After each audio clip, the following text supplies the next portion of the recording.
It's 5 days since US's Venezuela strikes. Trump admin now continues to escalate, however. Washington has seized 2 Venezuelan oil tankers, tightening its global squeeze on Caracas and drawing a sharp reaction from Moscow. US forces boarded and seized the tankers in back-to-back operations across the North Atlantic. Both vessels were in fact under US sanctions, and officials say the action is part of a broader blockade on Venezuelan oil exports. One of the ships, which is a Russian-flagged tanker, was intercepted in the Caribbean waters after a 2-week pursuit. The operation gained added significance after the tanker was shadowed by a Russian submarine, though no direct confrontation has been reported so far. The U.S. message is unambiguous. U.S. Secretary of War Hegseth said that the blockade of sanctioned Venezuelan oil is on and in full effect anywhere in the world. Russia, meanwhile, is pushing back. Moscow calls the situation concerning, says the vessel was in international waters, and insists it was operating under global maritime law while flying the Russian state flag at the same time. 2 oil tankers, 2 overnight, were seized by the United States of America, stateless or sanctioned, because the oil blockade, the quarantine of oil out of unsanctioned or sanctioned or stateless vessels continues. That leverage will continue. As Secretary Rubio outlined. So our military is prepared to continue this. As he said, the president, when he speaks, he means it.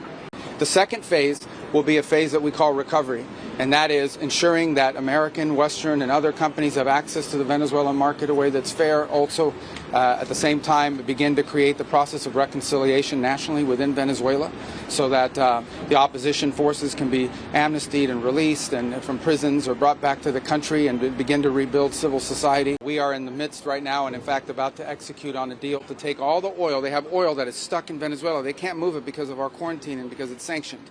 We are going to take between 30 and 50 million barrels of oil. We're going to sell it in the marketplace at market rates, not at the discounts Venezuela was getting.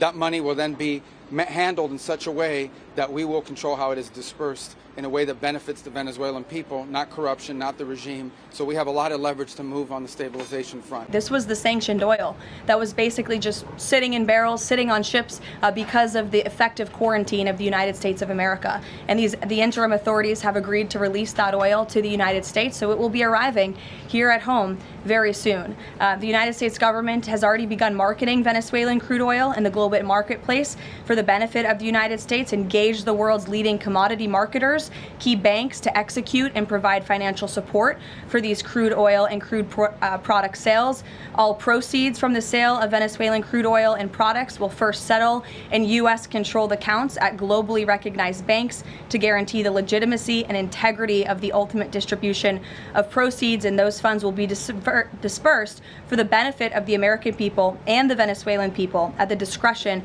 of the United States government. With that, India Today's Geeta Mohan will be explaining the developments in this very story as to what has unfolded so far. Let's quickly take a look.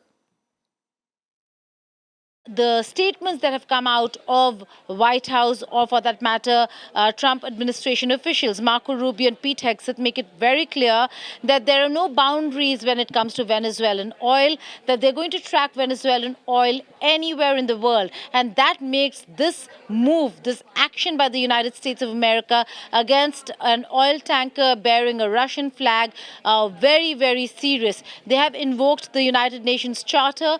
They're saying that it is violative of the laws of the seas.